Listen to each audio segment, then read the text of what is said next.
اعوذ باللہ من الشیطان الرجیم بسم اللہ الرحمن الرحیم والذین هم لأماناتهم وعہدهم راعون۔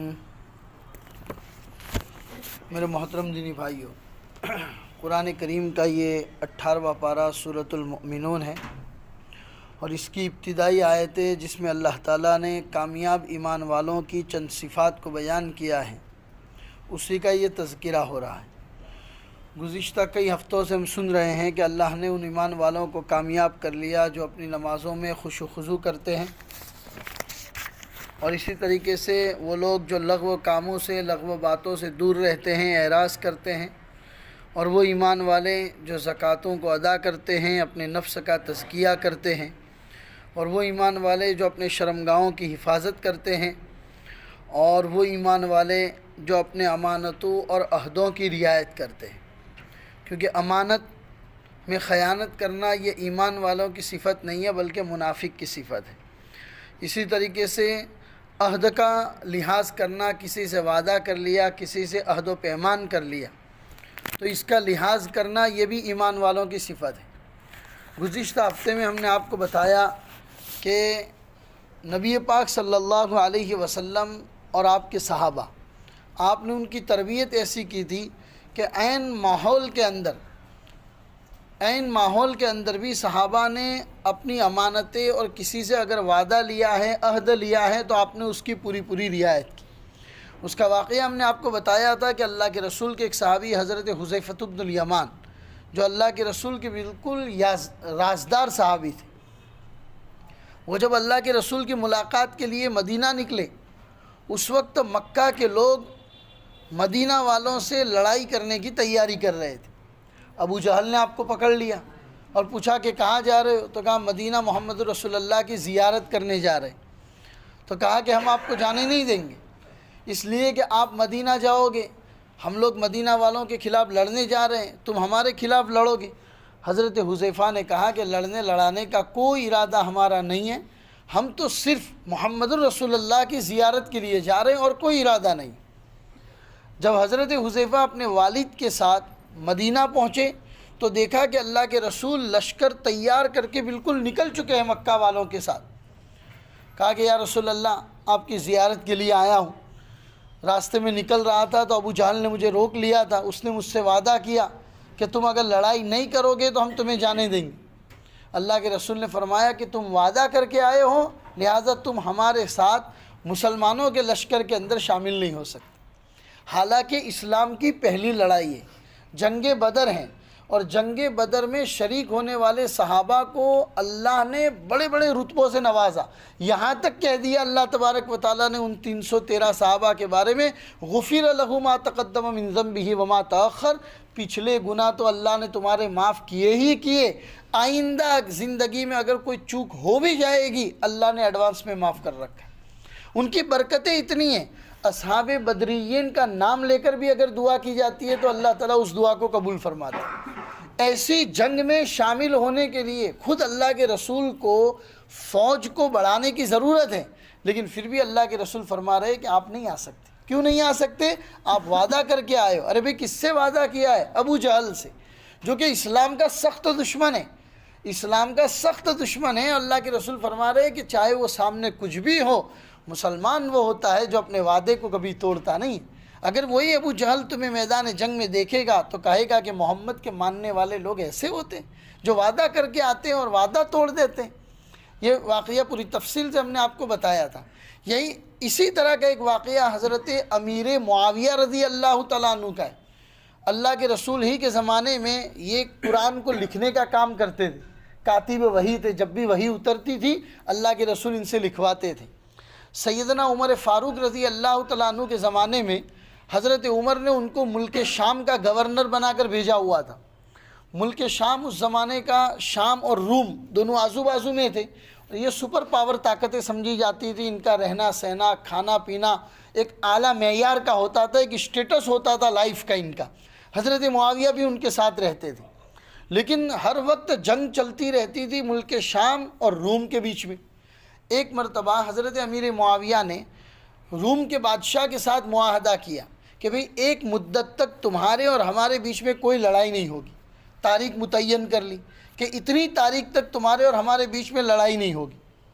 اب ہوا یہ، حضرت امیر معاویہ نے اپنے دل میں سوچا کہ میرا معاہدہ ان کے ساتھ فلاں تاریخ تک ہوا ہے، وہ تاریخ جیسے گزر جائے گی تو ہم ان کے اوپر حملہ کر سکتے ہیں، تو کیوں نہ میں اپنی فوج کو ملک شام کی سرحد کے اوپر لے جا کر، روم کی سرحد کے اوپر لے جا کر اپنی فوج کو تیار کر دوں۔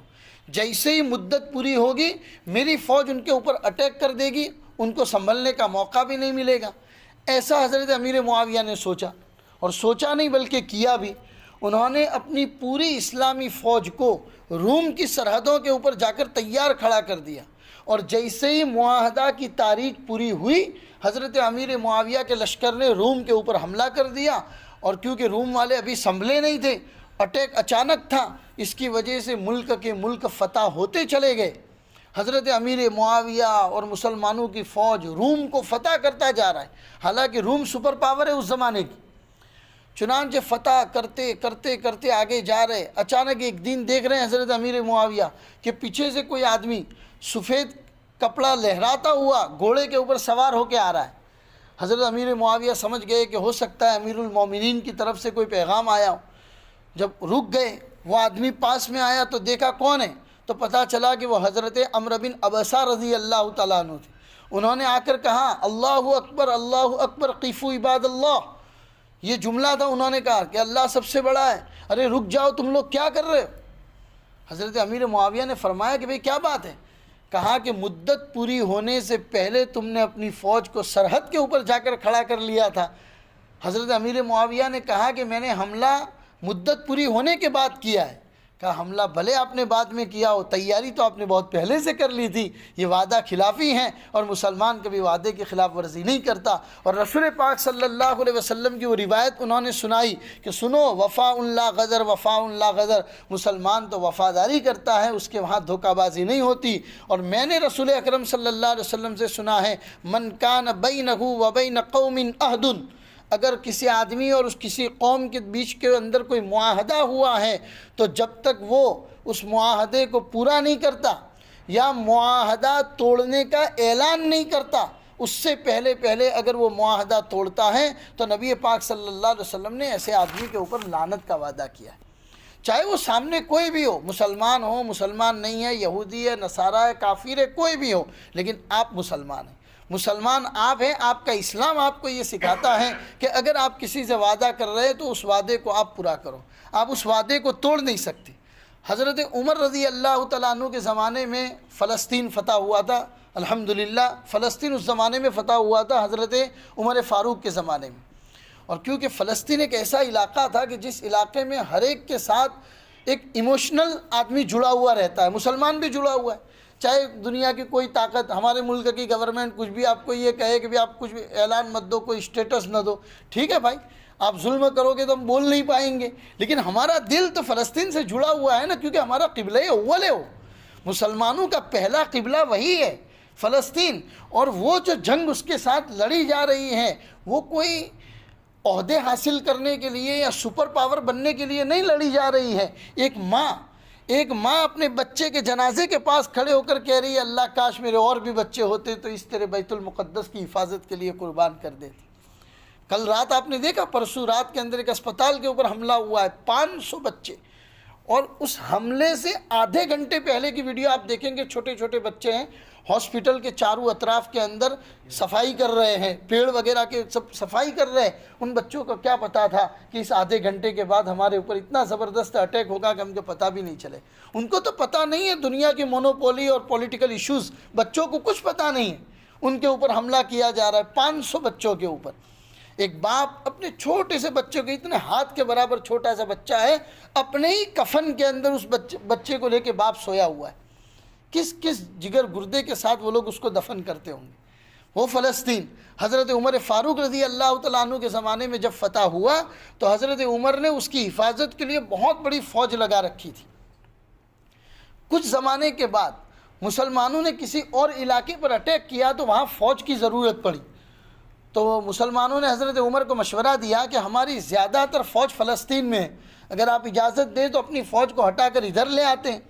تو حضرت عمر کا بات کیا ہے وہ میں آپ کو سنانا چاہتا ہوں کہ مسلمان وعدے کی کتنا پکا ہوتا ہے۔ حضرت عمر نے فرمایا کہ ہم نے اپنی فوج فلسطین میں اتاری ہے تو ہم نے فلسطین کے قرب و جوار کے تمام یہودی اور نصارہ سے وعدہ لیا ہے کہ آپ لوگ ٹیکس ادا کرو، آپ کے جان اور مال کی حفاظت کرنا ہماری ذمہ داری ہے، اور وہ یہودی اور وہ نصارہ سال کا ٹیکس ہم کو ادا کرتے ہیں، اور اس سال ہم اگر فوج ہٹا رہے ہیں تو ہم یہودیوں اور نصارہ کو اعلان کریں گے کہ بھائی اس سال ہم نے ٹیکس لے لیا ہے لیکن آپ کی حفاظت نہیں کر سکتے، لہذا اپنا ٹیکس واپس لے لو۔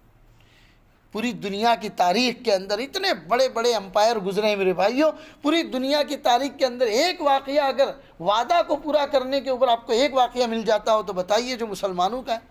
حضرت عمر فاروق رضی اللہ تعالیٰ عنہ پورا ٹیکس واپس کر رہے ہیں اور اس کے بعد اسلامی فوج کو وہاں سے ہٹا رہے ہیں۔ تو پتہ چلا کہ وعدہ کسی سے اگر کیا جاتا ہے، معاہدہ اگر کسی سے کیا جاتا ہے تو اس معاہدے کو کسی بھی حالت میں پورا کرنا یہ مسلمان کی ذمہ داری۔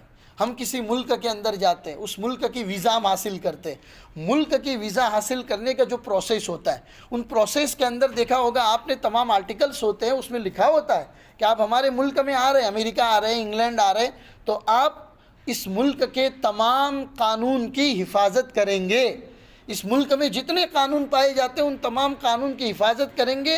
آپ کے یس کہنے کے اوپر آپ کو ویزا دیا جاتا ہے۔ اس کے بعد اگر آپ وہاں جا کر کسی وعدے کو، کسی قانون کو توڑتے ہیں تو میرے بھائیوں آپ اسلامی نقطۂ نظر سے وعدہ خلافی کرتے ہیں۔ اسی طریقے سے ویزا ہے، مثلا 6 مہینے کا ویزا ہے، آپ 12 مہینہ رہ رہے، 2 سال رہ رہے، یہ تمام چیزیں ہم اسلام کے خلاف کر رہے ہیں میرے بھائی، یہ وعدہ خلافی ہے جو مسلمان کبھی اس طرح کے کام نہیں کرتا۔ اللہ تبارک و تعالی ہمیں صحیح معنوں میں اپنے معاشرے کے اندر اپنی زبان سے دیے ہوئے وعدے کے اوپر پورا رہنے کی توفیق عطا فرمائے، چاہے پھر حکومت کون سی ہو، کافر حکومت ہے، آپ کے اوپر ظلم کرتی ہے، کچھ بھی کرتی ہے، آپ وعدہ نہیں توڑ سکتے کیونکہ آپ نے ان کے ساتھ رہنے کا وعدہ کیا ہے۔ یہ بات الگ ہے کہ آپ اپنے تعلقات سے، اپنے زور سے اس حکومت کو ہٹائیں، وہ کوشش کرنی چاہیے، دوسرے نمبر پر ہے۔ پھر رسول اکرم صلی اللہ علیہ وسلم کی وہ روایت ہمارے سامنے ہونی چاہیے، اللہ کے رسول نے فرمایا انما اعمالکم امالکم، تمہارے اعمال جیسے ہوں گے تمہارے حکمران بھی ایسے ہوں گے۔ ہم سب تھوڑی دیر اپنے گریبان کے اندر منہ ڈال کے دیکھیں کہ ہماری پوری روٹین لائف کیسی گزر رہی، کیا اللہ اور اس کے رسول کے بتائے ہوئے احکام کے مطابق گزرتی ہے؟ 5 وقتہ نماز کی پابندی ہوتی ہے کہ نہیں ہوتی؟ معاشرے کے اندر صفائی ستھرائی کا اہتمام ہے کہ نہیں ہے؟ ٹریفک کے رولز کا ہم پابندی کرتے ہیں کہ نہیں کرتے؟ جتنی بھی چیزیں ہیں تمام چیزوں کے ہم خلاف ورزی ہی کرتے ہیں، پھر امید رکھتے ہیں کہ اللہ ہمارے اوپر اچھے حکمران کو مسلط کرے، تو یہ کہاں کا انصاف ہے میرے بھائیوں؟ ایک ہے قدرت اور ایک ہے فطرت۔ قدرت اللہ تعالیٰ کے پاس ہے اور وہ اللہ چاہے کتنا ہی بڑا گنہگار ہو وہ معاف کرنے پہ آئے، اس کو کوئی پوچھنے والا نہیں ہے۔ لیکن ایک ہے فطرت، فطرت کبھی کسی کو معاف نہیں کرتی۔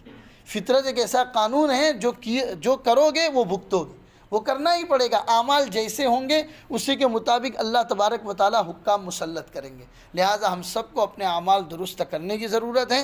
قرآن کریم کی ان آیتوں کے اندر ایمان والے بلکہ کامیاب ایمان والوں کی جو صفات اللہ نے اس قرآن میں مقدس میں بیان کی ہے، اللہ اسی کے مطابق ہمیں بنا دے اور اسی کے مطابق زندگی گزارنے کی توفیق عطا فرمائے۔ فلسطین کے مسلمانوں کے لیے بھی خوب دعاؤں کا اہتمام کریں۔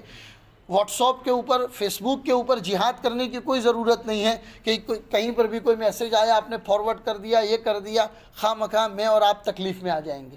اس طرح کی چیزیں کرنے کی کوئی ضرورت نہیں ہے۔ اگر واقعتاً اتنے دور رہ کر اگر آپ کوئی ان کی مدد کرنا چاہتے ہیں، بس 2 رکعت نماز پڑھ کے اللہ سے دعا کریں، انی مغلوب فانتصر۔ یہ چھوٹا سا سینٹنس ہے، ہر ایک آدمی کو یاد ہو جانا چاہیے، انی مغلوب فانتصر۔ اے اللہ ہم مغلوب ہیں، بہت دور بیٹھے، قریب میں ہوتے تو کم از کم کچھ نہ کچھ ان کی ہیلپ کرتے۔ ہاں، سرحدوں کے اوپر، مصر کی سرحدوں کے اوپر 700 کے قریب ٹرک آ کے کھڑے، کھانے پینے کا سامان اور دوائیاں لے کر، لیکن وہاں کی حکومت ان سامان کو لے کر ان بچوں کے پاس جانے نہیں دے رہی۔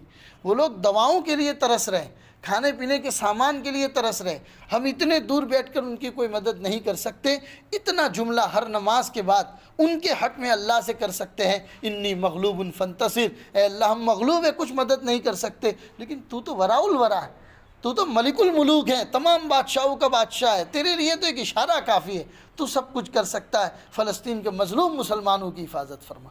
اس طریقے کی دعا ہر نماز کے بعد 2-5 منٹ ان مظلوموں کے لیے کریں، اللہ تبارک و تعالیٰ ان کے حق میں کھڑے ہونے والوں میں ہمارا نام بھی شامل فرما دے گا۔ وصلی اللہ علی النبی الکریم وعلی آلہ واصحابہ اجمعین برحمتک یا ارحم الراحمین۔